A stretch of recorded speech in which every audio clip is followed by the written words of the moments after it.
हिते अवां सभी अहम ख़बर शेयर कंदासीं घोसपुर मां, जिथे गढ़ी तेगो जे कचे वारे इलाइक़े में ॻोठ बकल तेगाणी में तेगाणी बिरादरी जे ॿिनि धुरियुनि में झेड़ो थियो आहे। फायरिंग जे नतीजे में चनेसर तेगाणी ऐं शमन शर मारिजी विया आहिनि, जॾहिं त धुरियुनि में छिकटाण बरक़रार आहे। अवांखे अपडेट कंदा हलूं घोसपुर मां। घोसपुर जे गढ़ी तेगो जे कचे वारे इलाइक़े में ॻोठ बकल तेगाणी में तेगाणी बिरादरी जी ॿिनि धुरियुनि में झेड़ो थी पियो आहे।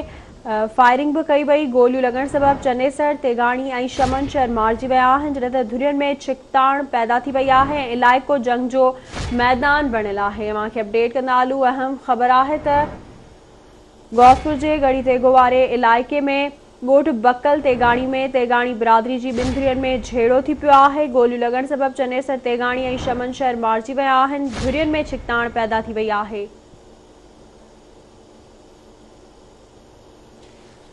तफ़सील मालूम कंदासीं घोसपुर मां बरकत भयो खां। जी बरकत, वधीक छा अपडेट्स आहिनि, आगाह कजो। जी बिशारत, बिल्कुल मैं ॿुधाईंदो हलां।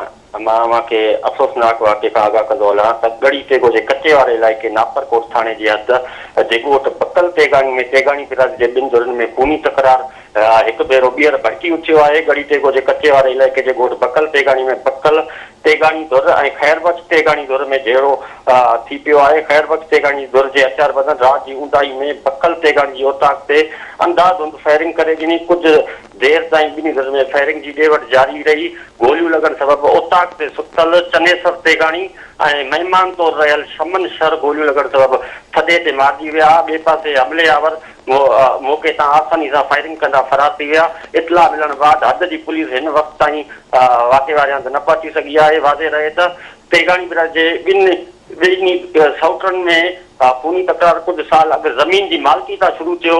हिन वक़्त ताईं ॿिन्ही धुरियुनि जा मजमूई तौर ते 5 ॼणा गोलियुनि जो खाज बणिजी चुका आहिनि ऐं केतिरा ई माण्हू पिणु ज़ख़्मी थिया आहिनि। जी वरी महिरबानी अवां जी बरकत अपडेट करण लाइ।